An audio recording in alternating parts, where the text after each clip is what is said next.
besterik gabe, hasiko gara, aurkezpenakin hasiko gara, bale? Orduan, aurkezpena ikusten duzu, hor pantailan dakazue aurkezpena, bale? Hor ikusten duzu robot bat ikusten duzu eskerrian, eta neska bat ikusten duzu erortian, ezta? Aurkezpena ikusten da, ezta?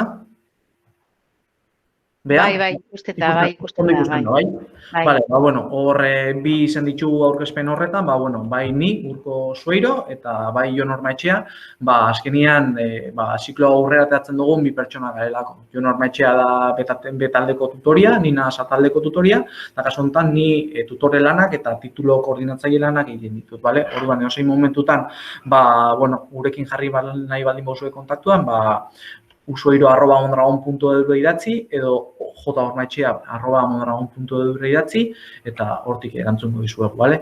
Pentsa saio honetan zeo zer hasten duzuela, o zeo zer gelditzen dela horti interuan gelditzen dela, o gurekin hitz egin nahi duzuela, o dena dalakoa, hor dakazue gure kontaktua da hortik ere egin dezakezue, bale? Orduan, zein goi mailako heziketa zikloa azalduko egun gaur? Azalduko eguna izango da automatizazio eta industria robotikako zikloa azalduko, bale?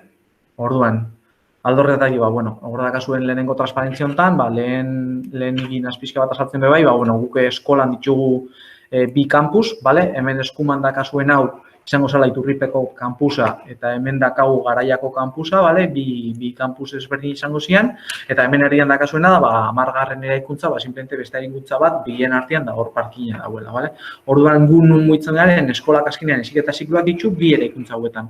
Bai Iturripen dituela fabrikazio mekanikoko produzioaren programazioa, fabrikazio mekanikoko diseinua, eta mekatronika industriala dakagu, Iturripen, eta gero beste eraikuntza honetan, bai sareko informatika, sistemen administrazioa eta automatizazio eta robotika industriala, bale?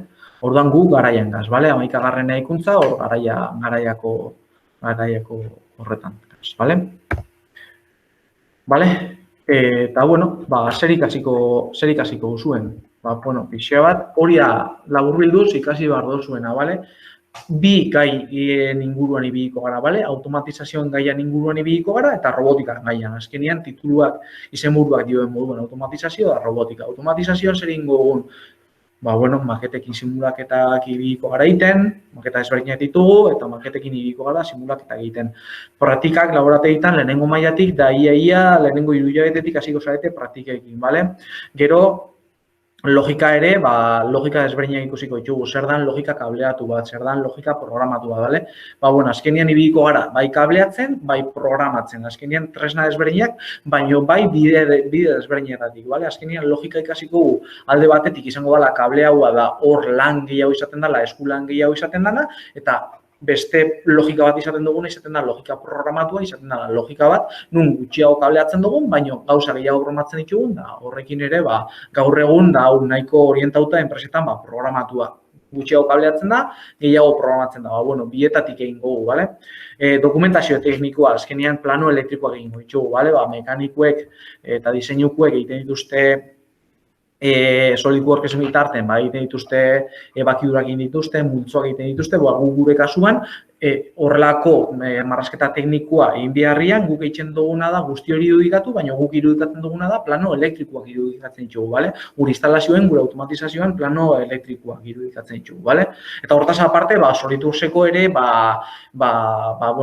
tresna batzuk ere ikusiko dituzue, bale? Dokumentazio teknikoan ere, askotan beharrezkoak izaten diralako, SolidWorks pixka bat ere ikusten duzue, bale? Ze nun ibiliko garen, mantenuko lanetan, beti bezala, maketak batzuk urtero apurtzen dira, bale? Edozein momentutan apurtu daiteke dozer gauza, bale? Mantenuko lanak ere egiten ditugu, robotean ere, ditugu nutilak ere apurtzen dira, bale?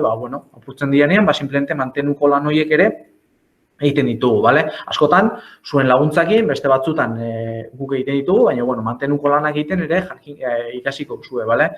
Osea, mantenimiento, normalian korrektibo izaten dana, bale? Osea, apurtzen danean, hori konpondu, bale? Eta, horretaz aparte, gu ez gara asko sartzen bai prediktibon, bai preventibon, baina, zati bat bai ikutzen dugula, pixka bat, bale?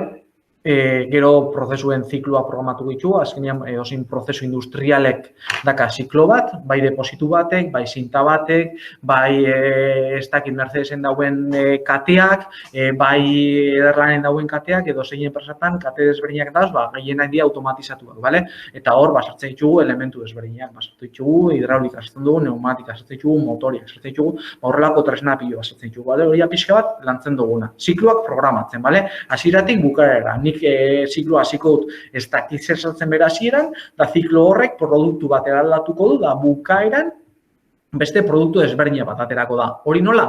Automatizatuz, bale? Eta, automatak programatzen, azkenean automatak izango dira gure tresna bai lehenengo mailan eta bigarren mailan ordu askotan izango dira gure tresna guzti hori erraminta bezala, bale?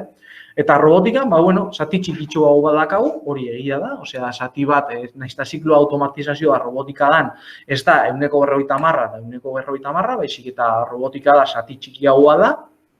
Eta hor, robotikan ezaugarriak ikusi ditugu, robot ezberdin ezaugarriak, zer dan robot bat, bale? Robotak simulatuko ditugu eta robot fisikoen programaketa ingo, bale? Ez gara geldituko bakarrik roboten simulazioakin, baizik eta robot fisikora ere iritsiko gara, da hori ere, simulatzen duguna ondo da bilenean, robot fisikoan kargatuko gu eta ikusiko gu martxan nola jartzen den robota, bale? Orduan, gaur egun, nik sartuko nuke, robotika sartuko nuke, automatizazioko baliabide bat bezala.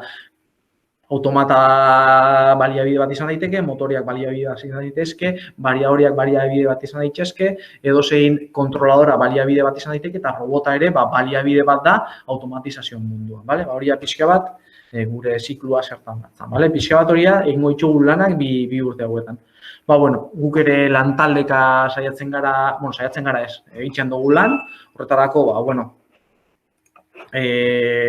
zuzendari badakagu, Gorka Etxaga dana, gero enpresekin kontaktua asko dakagunez, bai Dualakin, bai FCT-ekin gero, salduko iso esan Duala FCT-a, enpresekin ere kontaktu handi dakagunez, hor enpresa talde badakagu, Osan eta Beñate daudela horratzean, titulo koordinatzaile moduan ni nau, eta gero tutore bezala, aurten bi talde izan ditugunez, ni eta Jon Ormaitxe bigara tutore, baina urren gurtian, seguramente berdinak egon gorela, seguramente, ikusten dugunakin, seguramente bi talde izateko aukera izango dugulako, bale? Aukera izango dugu eta seguramente bi talde ateatzeko jendia uste dugu egongo dala, bale? Así que alde horretatik, pixka bat, aurten ibili gara 13-14 ikaslekin talde bakoitzien, urren gurtian ez dakigu, baina, azkenian helburua da hortik ibiltzea, 15-16 pertsonako bi talde izatea, klaseak eta zenbat eta txiki hauek izan, simplemente orduan eta hobeto, bale? Maximoa klase baten 25 eta minimoa 13 pertsona izaten dira, bale? Orduan 13 pertsonatik gora normalian talde bat ateatzen dugu, osea 13 pertsonatik gora talde bat ateatzen da, eta gero 25 pertsona baino gehiago baldin baitu, bigarren taldea, da normalen 13-14 pertsona izaten ditugu aurten, horri bide gara, 13-14 pertsonakin, hasi ginen matrikula horrekin, da ikasleren batek baja eman du, baina horrekin gutxi gora bukatugu, eta hori da pixka bat lehenengo mailan segitzen dugu, bale? Eta beti bezala, niretzat oso garrantzitsua da titulo koordinatzaile moduan talde bat izatea, lantalde bat izatea. Azkenian, nire atzian dauden irakaslegua. Azkenian irakaslego bat akaratzean, da simplemente aurten hauek izan ditugunak, baina hor ikusten duzu, azkenian pertsona ezberdinak ditugula asignatura ezberdinatan. Azkenian guk asignaturei deitzen diegu modulo, irakasgaiei deitzen diegu modulo, eta modulo bakoitzan atzian irakasle bat izaten dugula. Eta modulo batzutan ikusiko duzuen nola bi pertsona dauden bai, adibidez dokumentazio teknikoan, dau Beñat Aramendi, da dau Jon Ormaetxea. Zergatik Jon Ormaetxeak ematen duelako dokumentazioan atal elektrikoa ematen duelako prestatuta dauela horretarako, baina atal mekanikoa da marrazketan zatia Beñatek ematen duelako, bale? Orduan lantalde bezala, normalian saiatzen gara, azkenian ondo prestatuta dauen irakasle bat izaten, eta bi irakasle izan behar baldin badia, ondo prestatutak on behar dienako ziklo baten barruan, itxen duguna da hori, bi irakasle jarri da hori egiten dugu.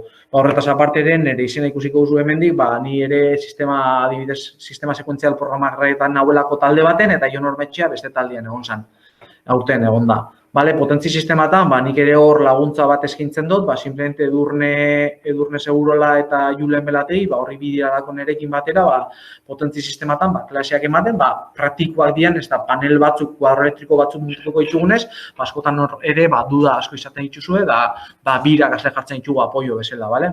Zuek jakin, hor baliabide bezala, baliabide garrantzitsuena eretzako, azkenean titulo koordinador moduan izaten dela lantalde hon bat izatea, da kasu honetan lantalde oso hon batak, ez dakatu daik. Pixka bat nola antolatzen dena, pixka bat gainetik pasako, zeratik informazio guztia webgunean dakazuelako, webgunean sartzen baldin basaete mondragon.edu bilatzen baldin baituzue ziketa zikluak, eta hor dakazue pestainatxu bat, simplemente programakin, zein dan programa da, pixka bat gainetik pasatzen duan gauza bat izaten da, simplemente ez dalako, niretzako ez dalako da informazio bat jazuek irakurri ezakezuena da, nik uste, nik gauza gehiago izan bilera honetan, gauza gehiago izan behar dituela, zer eitzen dugun, ez zer ematen dan baino, baina hor dakazue, hori. Asinatura bezala ditugu lehenengo mailan ditugu hauek, 7 asinatura, 7 modulo guretzako, sistema elektriko pneumatiko hidraulikoak, pneumatika hidraulika eta pneumatika eta elektroneumatika da sistema elektrikoak nola lotzen dian horrekin. Sekuentziako sistema programarriak ibiliko garela da automatizazioan pixka bat oinarria emateko, neurketa eta regulazio sistematan sartuko garela pixka bat sensoretan, zirkuito gitzailetan, nola neurtzen dugun, pixka bat da nola egoitzen ditugun jasotako datu guztioik nola egokitu. Potentzi sistematan horre ematen duguna da pixka bat elektrizitatean inguruko oinarri bat ematen dugu, zer dan potentzia, zer da intentsitatea, zer dan voltaia, omen legea, horrelako gauzetan sartzen gara, korronte zuzena, korronte alternua, trifasika pixka bat sartzen dugu hor, simplemente elektrizitatean oinarriak, bale? Hau, batxilergoan egon baldin bazarete, hor zati handi bat da elektrotekniako, batxilergoan ematen den elektroteknia irakasgaia.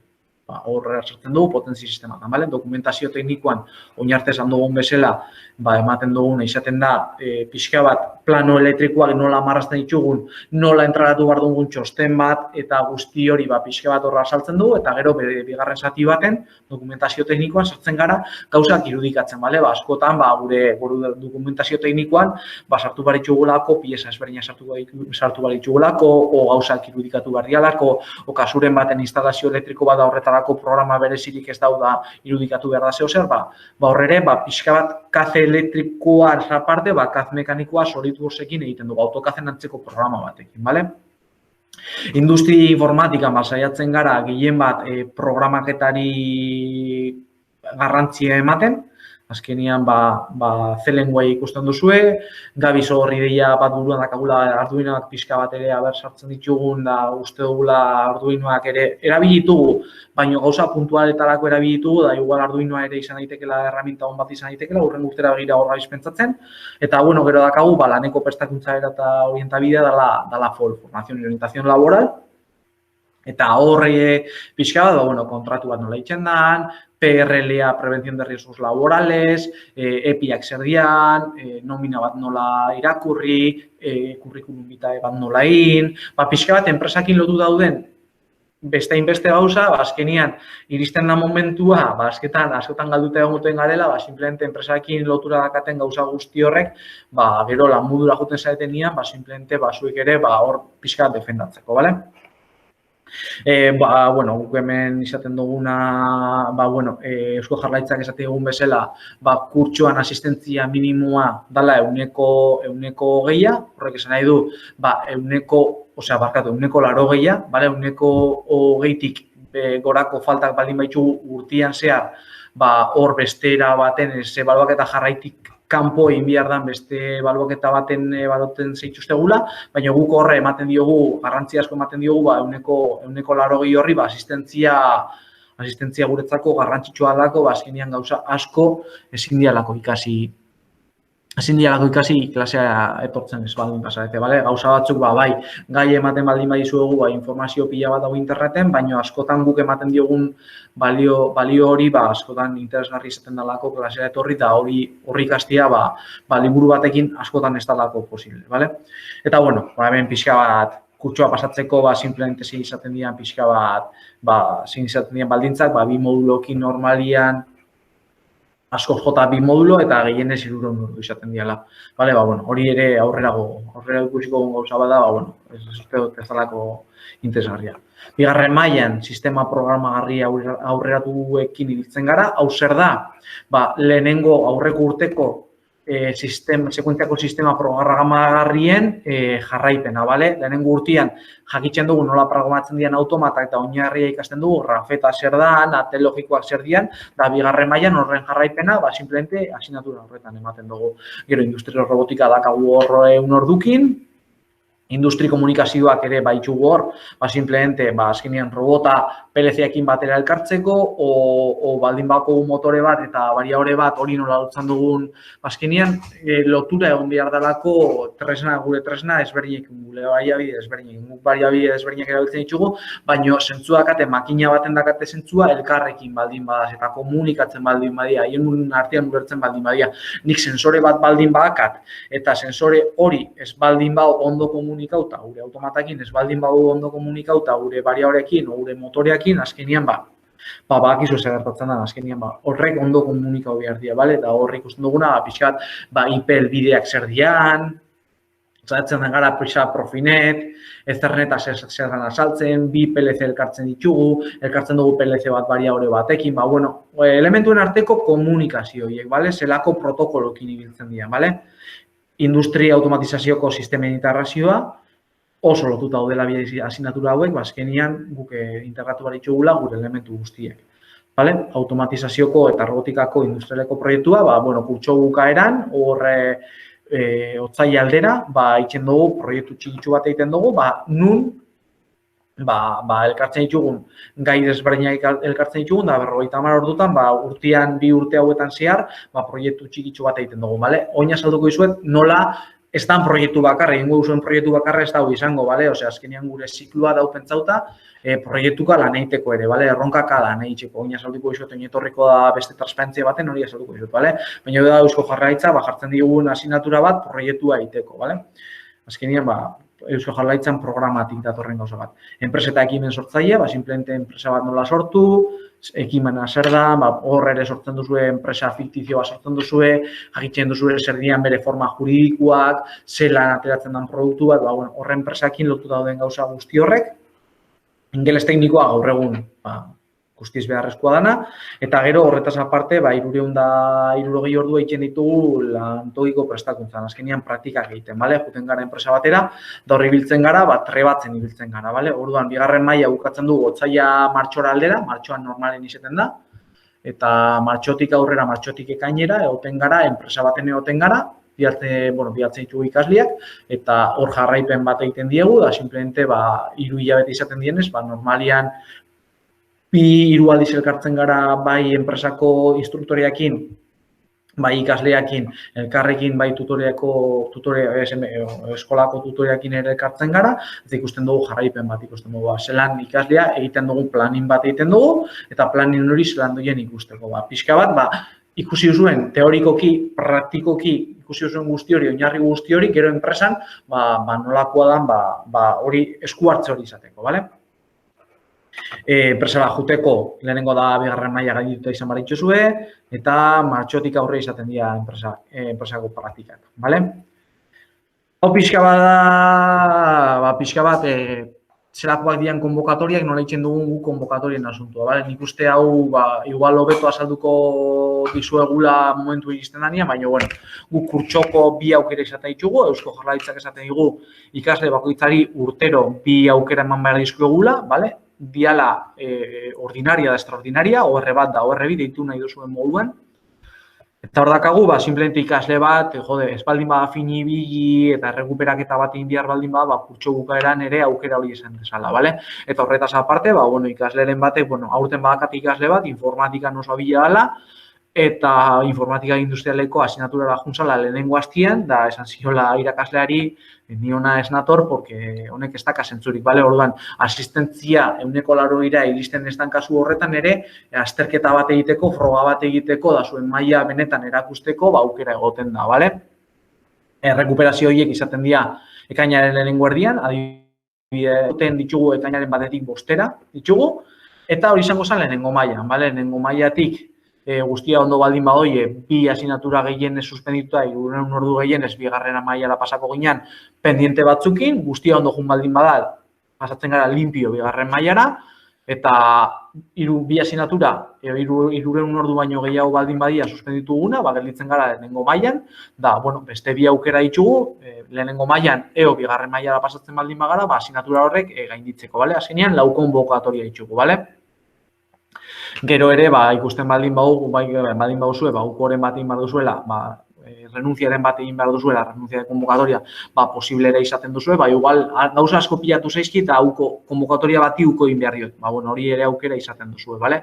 Lehenengo mailan maiatzak 15 baino lehenago izaten da, da bigarren mailan urtarriak 24 baino lehenago. Hortik datak urtero horrela izaten dira, bale? Eta, bueno, konbokatoria galdu gabe eskatutakoa moduloaren kalifikazio eta balio guztiak galtzen dituela, bale? Uko eitzen baldin badiogu, simplemente konbokatoria guztiak galtzen ditugula, bale? Edo, kasu batzutan partzialki ere egin dezakegula konbokatoria bat galdu, bale? Simplemente ikusten dugulako ez garela itxiko, da iristen ez baldin baga, nahiago, hau urrengo urte baterako usteko, bale? Eta eskaera koto kooperatiboana, hori kobratzen jarraitzen da, hori ja azalduko genizuen, bale? Gero, etetiak eta anulazion de matrikula pixka bat nola itxen dugun, simple hau da jartzen zuen, simplemente zuek jakitzeko ere ukuak egiteaz aparte, anulazion de matrikula, norbaitek ikusten ez baldin bau bere leku ez dala, o iristen baldin bau momentu bat, edozein momentutan matrikula bajan emateko eta nola itxen dugun hori, pixka bat zuek jakitzeko ere aukera hori izaten duzuela, bale?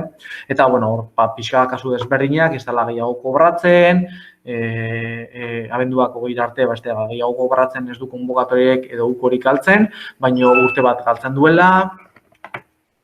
Eta, hor pixka bat, zelan dian etetiak, anulazion de matrikula eta bajan nolakoa dian, pixka bat, zuek ere jakitzeko, edo zein momentutan, ikusten baldin bauzu horrelako gauza bat geratu behar dela, simplemente aukera da kasu. Eta, hemen pixka bat azten naz, pixka bat zer dian, nola ibiltzen garen, gure baliabideak. Ezin izan zaeten ez etorri eskolara, atera ditut pare bat, errekuperau ditut, berreskuratu ditut pare bat argazki bat urtean zerratea ditugunak, da, zelakoak diren gure gelak. Gure gelak normalian, ordenagailu gelak, hemen ikuste dituzue, ordenagailu gela hau kasu honetan, 8 pertsona sartzen diren ordenagailu gela bat. Ikasle baketzat daka bere ordenagailua behar dugunean ordenagailu bat, ez duzue zertan erosi behar ordenagailu bat, eskola jartzen ditu. Beharrezkoa baldin bada, eskola jartzen ditu ordenagailuak. Bai hemen, eta gero laborategietan ere ikusiko ordenagailuak ordazela, bale? Normalian saiatzen gara talde txikiak egiten, lehen esan dizudan bezala 16-17 taldeak egiten, baina, demandan araberakoa izaten da, bale? Azkenean, gehienez, 25 pertsona klase bakoitzeko. Eta, hemen dakagu, laborategi bat, kuadro elektrikoa ibiltzen garen horietako bat, bale? Hemen dakazuet kuadro elektriko bat, da hemen ikusten duzu, laborategi baten ere ordenagailu bat dakagula. Ez dela ondo ikusten, baina hemen ere, laborategian ordenagailuak izate ditugu. Zertarako, eskema elektrikoak hor izateko, edo zer gauza kontsultatu behar baldin bagu, hor kontsultatzeko, bale? Hor beste argazki batzuk, gure laborategiak nolakoak dian, kuadro elektrikoak egiten ditugunean nolakoak dian gure kuadro elektrikoak, simplemente praktika desberdinak kuadro elektrikokin, zelan dakagun biltegia, simplemente zelan dakagun materiala, ni oso harro nago honekin, material asko dakagulako eskolan, eta material elektriko oso ona dauelako, baliabide aldetik nik uste, oso ondo gabiltzala, eta horretaz aparte, hemen zuek ere ikusteko zelakoa dan ordena, guk ere garrantzia asko ematen digulako ordenari, bale? Hemen dakazue beste informatika gela bat, 40 pertsona antzako, simplemente, edozein momentutan ere, esterketa bat egin behar baldin bada, 40 pertsona sortu dituzkela hor, bale? Elektronikako laborategiak, bere baliabidekin, iturriekin, polimetrokin, generador de funciones, osciloskopioekin, elektronikako laborategiak, ere erabiliko ditugu. Elektronika pixka bat ere inguzu SMR-en, Sistemas de Media Regulaciones, nurketa regulazio sistematan, inguzu elektronika pixka bat ere ingugu, bale? Horretaz aparte, hemen ikusten duzuen. Laborategia, nola ibiltzen garen, zelako espazioak ditugun, nolakoa da. Pixka bat gure gelak nolakoak dian, bale? Zuek ikusteko. Berriro kuadro elektrikoak, motoriak, ordenagailuak, hori pixka bat ditugun baliabide horien artean, bale? Gero, kurtsuan zehar, ez dakitzen bat denbora daramagun, zer du dakagu, bale, da honekin jungara bukatzen, bale? Kurtzuan zehar baitzaldi ezberdinak izaten ditugula, guk ere uste dugulako, azkenian, kanpoko jendiak dakala garrantzia asko dakala eta asko aportatu dezakela gure zikloan. Ez bakarrik irakasleek esaten dutena, baizik eta kanpotik etortzen dian horiek, bale? Sindikatuko ordezkariak etortzen dira, eta saltzen digute langileen eskubideak, enpresa bateko giza baliabideetako arduraduna ekartzen dugu, pixka bat azaltzen dugu zen lan izaten dian langile eskatzen zaizkien baliabideak, lanbideko bulego teknikoa dakagu, simplemente elkarrizketak prestatzeko, kurrikuluma prestatzeko laguntzen dizutenak, gero enpresara juten zaretenarako, enpresa bateko kuadro elektriko baten montadore bat aurten izan dugu lehenengo esperientzia da enpresa bateko arduradun batekin egon ginen, jungian enpresa horretara. Enpresa horretan formakuntza txiki bat eman ziguten kuadro elektrikoan nola itzen zian. Klasean ikasten duzuen aparte, bale? Enpresa baten nola itzen dan, da beraiek azaltzen dizuete, bale? Eskolan itzen ditugun gauza oso ontzekoak dira, baina horrek ere gehitutako balio bataka, bale? Eta gero etorri zen, hori ere, bera etorri zen kuadro elektrikoa, zuen kuadro elektrikoa baloratzera. Ikasleen kuadro elektrikoa baloratzera etorri zen, bale? Eta gero, beti egiten dugu enpresaren batera bisita egiten dugu, eta, harremana dakagun enpresa horiekin, juten gara pixka bat horrek ikusten, da zer den automatizazio ikusten, da zen mundutan ibiliko zareten ikustera, bale? Da, hauek dira aurreko urteko ikasleak dira, biltegi baten ongina bai pixka bat ikusten zelan biltegi automatizatutako biltegi bat zer den ikusten, ulma pakatxinen, saltokin, abeben, aurten egon gara, mail horren egon gara, kuadro elektriko horrek esate izuetan horrekin, urtero baldatzen ditugu, azkenean, enpresa askorekin dakagulako harremana, bale? Eta metodologia zein da, saiatzen gara metodologia bezala, metodologia aktiboa eta kolaboratiboa erabiltzen, bale? Zer da hori, azkenean proiektuka lan eitzen, bale? Lehenengo 3 hilabeteak, esaten dira gogorragoak, oinarriak, teoria da asko dauelako, ez daka dudarik, bale? Baina gero, 3 hilabete bakoitzan bukaeran gugetzen dugu horrelako proiektu bat. 2 lau asteko proiektu bat egiten dugu. Nun, asignatura ezberdinak sartzen ditugun, enuntziatu baten bidez, proiektuen forma ematen diogun, da simplemente, dozein handik ditugun maketak erabilita, simplemente egiten duguna izaten da pixka bat. Simplemente asignatura ezberdinak desberdinen arteko elkarlotura sartu, bale? Neumatika ez da, frente independiente, ez dakit, sistemas de medida de regulazioarekin, baizik eta elkar harreman badakatelako, bale? Eta, horrek pixka gure baliabideak, bale? Nola itzen dugun, saiatzen gara proiektuka lan eitzen. Proiektuka, hori momentuan dakaguna, 3 hilabete bakoitzan bukaeran, proiektu bat egiten, bale? Urren gurtian, ez dakigu zelan jungo da, baina igual hiru proiektu izan biharrian, 4 izango dira, ez dakit, bale? Baina, saiatzen gara, ez izatea frentes independientes, bale? Guztion artean harreman bat ikustia, talde lana bultzatzeko eta hor teknologia desberdina ikusteko interakzioan, bale? Informazioa normalean guk plataforma baten bidez egiten dugu izaten dela Moodle, informazio guztien behoten da hor partekatuta, lainoan dagoen informazio guzti hori, Moodleetik jasotzen duzue, egutegia da notak, gutxi gora bera 3 hilabetetan banatzen dugu kortxoa, lehenengo 3 hilabetea lehenengo mailan bukatuko zala, abenduaren lehenengo astian, azaroko azkenengo astian bukatzen dela, bigarrena bukatuko zala otsailaren bukaerara, martxoaren hasierara, da kurtsoa bukatzen da ekainaren lehenengo astian, maiatzaren azkenengoan edo ekainaren lehenengoan bukatzen da, eta gero, hemendik errekuperaketak izaten ditugu, hasi kurtsoa, aurten, ostiralean bukatuko, maiatzako 29an bukatuko, bale, da gero errekuperaketak eta egongo dira, bale? Orduan kalendario bat izaten duzue horrere, egutegi bat izaten duzue. Gero, praktikak enpresan egiteko, simplemente gauza desberdinak izate ditugu kontutan, jarrera, espedientia, zelan junzaeten, zer erakutzi diguzuen klasian, zuen jatorria zein dan, enpresen erabaki ere hartzen dugu kontutan, hemen eskaera desberdinak etorri daitezke enpresetatik, eta, praktikak enpresan egiteko, aukera desberdinak izate ditugu. Dualeko aukera izaten dugu, hori da, normalian ekainean hasten dugun eta urrengo urteko ekainean bukatzen dugun esperientzia bat izaten da.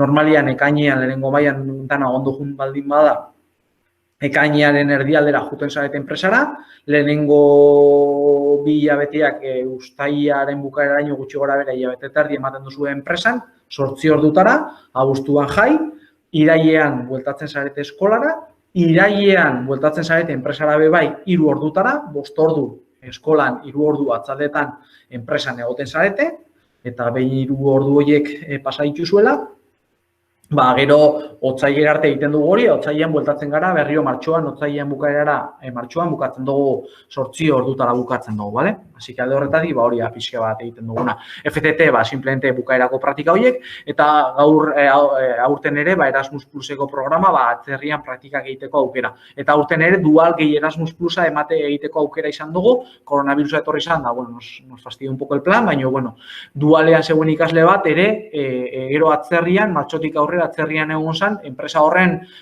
entidade baten, kasu honetan, Rumanian ustut izan zala, bale?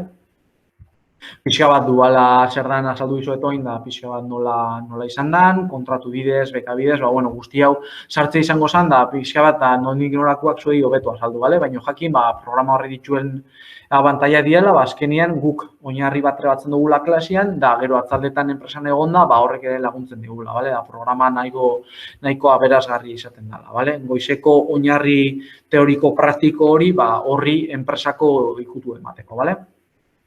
FTT da praktikak enpresan gutxi gora beran egiten ditugun gure zikluan, hemen ditugu, jarri ditugu enpresa batzuk, baina askoz gehiago da, osea, hoi dia bakarrik simplemente zuei ikusteko, bale?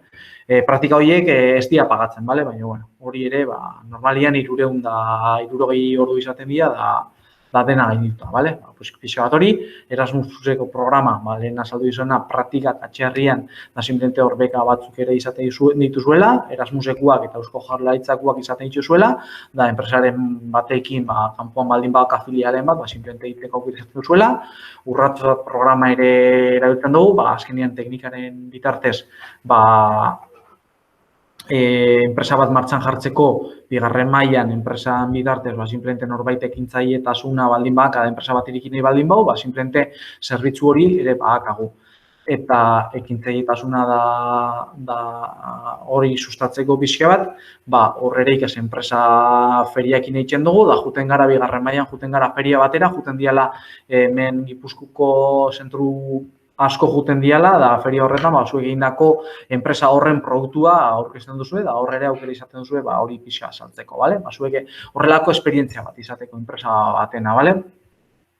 Aurten ere, urrengo urtera begira eskatu ditugu europear proiektu batzuk, eta, horre nondik norakoak ezin dizkizuete azaldu, porque oraindik ere dauz pixka bat guztiz definitu gabe, bale? Baina, europear proiektu batzutan ere sartu nahi dugu, da simplemente ikaslekin horre egoteko, bale? MGP-ko zikluak zarean, simplemente hor blogean sartzen baldin bazarete, gero aurkezpen hau bukatzen dudanean, bideoa dakasunean hor sartzen baldin bazarete, hor automatizazioa robotikako esperientziak azaltzen izkizuegu, saiatzen gara, testiantza desberdinekin, da elkarrizketa desberdinekin, pixka bat ikaslek bizi izan dutena azaltzen, bale? Bukatzen duzunean aukera desberdina dituzuela, lan mundura beste ziklo batzuetara, ingenieritza batera, gradu batera, mekatronikan konbalidatzen dira gauza batzuk, aukera desberdinak egoten dira, bale? Eta, eskrizioa ekainean izaten da, matrikula uztailean, hau jasoko duzuen mail baten bitartez jasoko duzuen guzti hori, bale? Lehen esan dizudan bezala, MGP-ko ziklo guztiak zarean dituzue eta webgune horretan sartzen baldin bazarete, nik gaur eman dudan informazioaz aparte, beste informazio gehiago dakazu hor, da sartu nahi baldin bazarete, da galderaren bat baldin bago zalantzari baldin badago, nerekin jarri kontaktuan. Eta hori pixka bat, bloga erabiltzen dugula, Mukomeko bloga, MU komunitateko bloga erabiltzen dugula, eta hor testiantza batzuk. Zerbitzu desberdinak, kirol zerbitzuak, atronetik ematen dugula ere, simplemente askotan ere interesatzea izaten dalako, kanpotik datorren jendian dako, simplemente kirola itzen jarraitzeko, gimnasioekin usteot ere harremanak daudala, kanpora itzen dira horrelako txangoak egiten dira, hor zerbitzu desberdinak, kirol zerbitzua. Horretaz aparte, biteri ikastetzen nagusia dakagu, simplemente hor dakagu resilientzia dakagu, da simplemente hori ere, ostatu bezala, kanpotik datorren jendian dako, hor ere gelditzeko aukera dakagu, eta horretaz aparte, dau jantokia, Vale? Orduan, kanpotik bat egin bazatozte, simplemente hori zerbitzu hori ere izango zendukete. Biblioteka geroz eta gutxiago erabiltzen dugun baliabide badala, baina, hor ere badauela da ikasteko aukera dakazuela. Da, nik biblioteka jarri dut hemen, baina, biblioteka aparte, mediateka, hor baliabide ezberdinak dituzulako, eta, sin más. Gaur egun erabiltzen ditugu hori, aurkezpen hau bukatu nahi nuen, tailerrekin da laboratia ikusten, baina, COVID-akin asunto honekin da segurtasun neurri batzuk mantendu behar dienez, simplemente egun hontan ez dakagu posible, baina, aukera suertatzen danean, esango dizuegu, da aukera baldin badaukagu, inskripzio epia iritsi baino lehen, esango dizuegu, laboratiak etortzen ikustera. Vale? Eta, hori izan da pixka nire aurkezpena, eskerrik asko etortzeagatik, eta, oin behari ematen pixka bat hitza, da ikusiko galderaen bat dagoen hortik, Bai, galdera bat badaukagu. Aitorrek galdetzen du, mekatronikatik juterakoan ze modulo konbaliatzen dira? Bale, 3 modulo konbaliatzen dira. Lehenengo mailan konbaliatzen da FOL, bigarren mailan konbaliatzen da ingeles teknikua eta enpresa. 3 modulo, bale? Totalian usteot diala, oin buruz nabil, baino 300 bat ordu diala, bale? Hor lehen erakutsi dizkizuedan aurkezpenian. Ikusten baldin baugu, bale? Jungo gara ona, aurkezpenera, jungo gara, atzera jungo gara. Horrela jungo gara.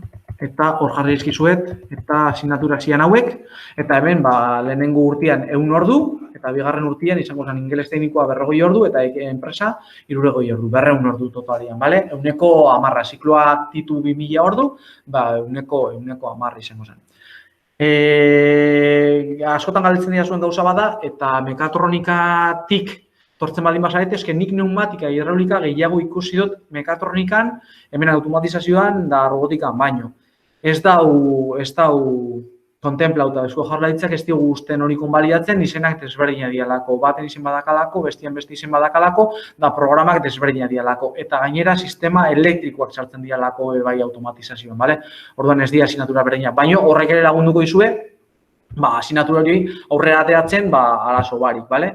Eta horretaz aparte, askotan esaten didazue, eta automatizazioa eta mekatronika etortzen garenok, programatu guzti hori baliogarria izaten da? Bai, por supuesto, oso baliogarria da, mekatronikan ikusi duzuenari buelta bat ematia, da automatizazioan gu gehiago sartuko gara, bale? Programatzen askoz gehiago sartuko gara, bale? Seguramente zuetakoren bat, horrelako ziklo batetik datorrela, kasu hontan, hor programatzen automatekin da gehiago ibiltzen gara, bale?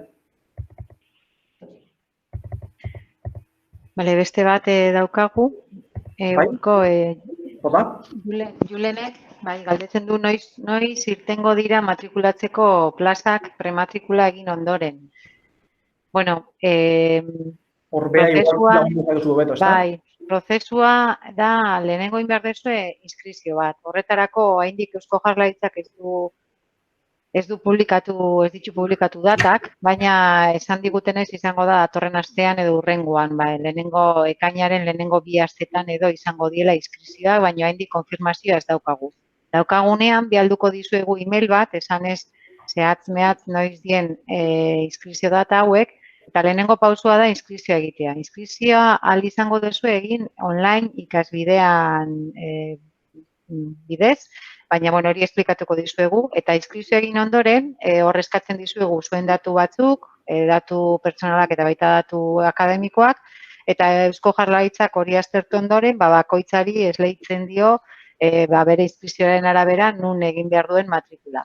Eta hori izango da, oraindik ez dakigu ez dutelako publikatu, baina aurre ikusten dugu izango dela uztailaren 15 baino lehenago. Orduan lehenengo inskripzioa eta gero matrikulazioa. Hor bai beha, igual esan, inskripzioa ez dela vinkulantea, bale? Zuek zuen izena ematen duzuela, da gero atzera bueltatzen baldin bazarete, ez dago arazorik. Matrikula ez duzue zertan egiten ez baldin bauzue, ez dago arazorik. Baina inskripzioa, da simplemente hor sartzen zaretela prozesu baten, ez? Eusko Jaurlaritza dauela hor, da simplemente Eusko Jaurlaritzak ikusten dituela zuen datuak aztertzen dituela, da ikusten duzuela aurrera jarraitu dezake zuen prozesuan, o ez. Eta aurrera jarraitzen baldin bauzue, da norbaitek izatuek, ni nabil entre ziklo batein eta gradu batein, da, graduak gehiago konbentzitu nau, no es vinculante, lasai, osea, simplemente matrikula ez egin da, ya está. ez da Bai, eta egia da ez badezu egiten inskripzioa, gero ezingo zaretela matrikulatu. Orduan zalantzan balin bazaudete ziklo bat edo beste unibertsitateko ikasketa bat egiteko, gomendioa da bietan egitea inskripzioa eta gero aukeratzea.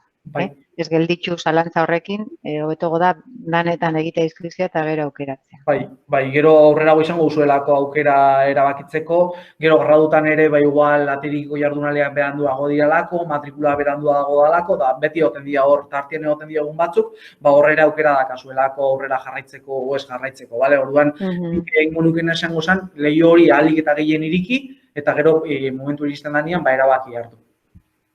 Bale. Beste galdera badaukagu. Aritze galdeten du, lanean bazabiltza badago online egiteko moduren bat? Momentuz ez dakagu. Urren guztian, COVID-aren asuntu honekin da guztiakin, ez dizuet esan, porque ez dakagu esera doztuta, baina ikusita egoera zein dan, hor semi-presentzialtasun baten igual egon gaitezkela, hasi gara pentsatzen, baina ez dago eser erabakita eta semi-presentzialtasun horretan ere onlineek ez dakigu zenbat balio izango duen, zenbat balio izango duen presentzialtasunak, hasi que guk alde horretatik online momentuz ez dugu aurre ikusten egitea. Urko barkatu, aurkezpenan ikusten da dana pantalla beltza, igual kentzen badezu eta ipintzen badezu zure kamara, ze bestela horrela hobeto, ikusten dugu bestela dana beltza. Aurkezpenan barrita, Ja, sin más. Uxuek galdetzen du, modula bukatu eta gero elektronika gradua egin nahi badut, badago konbalidaziorik? Ziklotik gerradura ez dakit, oin ezin dizut. Bai, badare, bai, eta hori, inburuz nik ere ez dakit, baina bai webunean sartzen bazara mondragon.edu elektronikako ingenieritzako webunean, hor daukazu atal badala konbalidazioak eta segun ze ziklo egin desun, esaten dizu ingenieritzan ze ikasgai konbalidatzen zaizkizun. Baina badare konbalidazioak ziklo hau eginda gero elektronika nahi badezu ikasi. Eta nik hor gehituko nukeena izango zen, mekatronikako graduakin ere konbaliazioak daudela. Hor mekatronikako gradua 4 urteko gradua dela, da diseinatuta dauela ere automatizazio, ez bakarrik mekatronikako ziklo bat dijuteko, baizik eta automatizazioko ziklo batetik baldin bazoazte, bai, lehenengo urtia komuna dakazue, baina bigarren urtian sartu dituzte gradu horretan praktika guztiak eta zikloan egin duzuen lan duzuen guzti hori bigarren urte horretan sartu dute eta bigarren urteak kentzen duzue gainetik, hirugarren urtea pasatzen zarete directamente, eta laugarrenera, bale? Orduan, mekatronikako gradua geldituko zen, 3 urtetan geldituko zen bebai. Bale, jakin ezazuen pixka bat. Xabierre galdetzen du, lehendik beste goi maila bat eginda baduzu, posible litzateke lehenengo urtean lipen astea? Ez dakau, lehenengo urtean ez dakau lipik. Ziklotan lehenengo urtean ez dago ezer, lehenengo urtea gainitu arte, ez dago aukerarik enpresetara juteko. Guk hor bai izaten dugun gauza bat izaten da, enpresekin kontaktu asko ditugunez, simplemente hor bai tortzen diala horrelako aukerak egoten dira, aurten adibidez ikasle bat hasi izan, ez dakit martxoan izan, martxoan ez, azaruan usteot izan zala. Azaruan izan zen, enpresa batek eskatu zigun pertsona bat, eta, guk esan genioen lanpoltzan ez genekala inor, baina, klasean partekatu ginen, da ikasle bat, prest zeuen, simplemente zikloa goiziz egiteko, da atzaletan enpresa horrekin bilatu genion kontratu egiteko aukera. Horretaz aparte, guk ere alekopekin dakagu, igual zuko beto, egingo zu alekopekua zelan abien? Igual zuk? Hor daukela aukera apuntatzeko, hor partekatzeko angolana eta eskolako klasiak. Baina, hori kurso hasieran eta, basaltzen zai eta dauden aukerak zuek komentatzen dizu, ez? Horia, guk berez, lehenengo mailan lipitza ziklotan da ez dugu erabiltzen, bale? Hor bai izaten duguna, izaten da, aukera bat baldin badu, enpresaren batek izaten baldin badu lana dakala eta pertsona bat behar duela, kasu hortan, guk bai egiten dugula, zuekin partekatu, eta lan bat baldin badu, kasu hortan, atzaletan baldin badu, zuei esan, da simplemente zuek kontratu normal batekin, bale? Baina eskolan bitartez, eitzen dugu kontaktua, da gero kontratu normal bat, bale? Horrek eskolakin ez daka vinkulaziorik, bale? Bale, momentuz, ez dakit, ez du inork gehiago galdetzen, ez dakit, dana oso argi azaldu duzu eta ez daude zalantzarik, edo beste norbait animatzen da galderaren bat egiten. Galdetzen dute askotan baita ere zein da ordutegia, ezta? Urko, usteet komentatu duzula, baina igual gogoratzen baduzu hori. Bai, ordutegia guk dakagun ordutegia da 8ak laurden gutxietatik ordu bietara. 8ak laurden gutxitan hasten gara, klase bat izaten duzu ordu betekua, beste klase bat ordu betekua, beste klase bat ordu betekua, 3 jarraian, hor atsedenaldi txiki bat egiten dugu ordu laurdeneko izaten dela, askotan ere juten dela 20 minutura, gero beste 3 ordu izaten ditugu, eta gero ordu bietan juten gara etxera. Vale? Eta horre ere, zuekin adosteko aukera izaten da, simplemente 3 ordu, gero 2 deskantsu txiki bat, 3 ordu, deskantsu txiki bat, atsedenaldi txiki bat, 2 ordu egin, eta gero deskantsu txiki bat egin, eta azkenengo ordua eta ordu laurden berandu atera. Baina, hori zuekin hitz egiten da gauza bat, baina 7:45 2 esaten dugu. Eta bigarren mailan ere bai. Bai, bigarren mailan ordutegi berdinaekin, bale? Lo único que dualean da zenak, normalian ordu batetan bukatzen dugu, eta ordu batetan bazkaltzeko da denbora izateko, gero enpresara juteko, 5 ordutara da denez, simplemente ordu bete kentzen diegu, dualean dauden hoiei, da ordu batetan bukatzen dute, gero ordu 2 terdi normalian sartzen dialako enpresan, ordu 2ak, ordu 2 terdietan, denbora izateko, enpresara juteko, bazkaltzeko da guzti hori, bale? Orduan, bigarren mailan dualean da denak, aukera hori izaten dute, ordu bete kentzen zaie, programatik ordu bete kentzen zaie, simplemente hori landuko dutelako enpresan, bale? Da, simplemente, hori asaltzen dizugu, baina hori izaten da, irakasgai bakoitzetik, ordu bat kentzia, da, simplemente, gero hori enpresan lantzon duzuelako, da, dualeko proiektuan barruan sartzen dizkizu egulako ordu horiek, bale? Bale, horrelako galdera gehiagorik ez dakit, egoten da, niko inguruan ez dakat beste zer.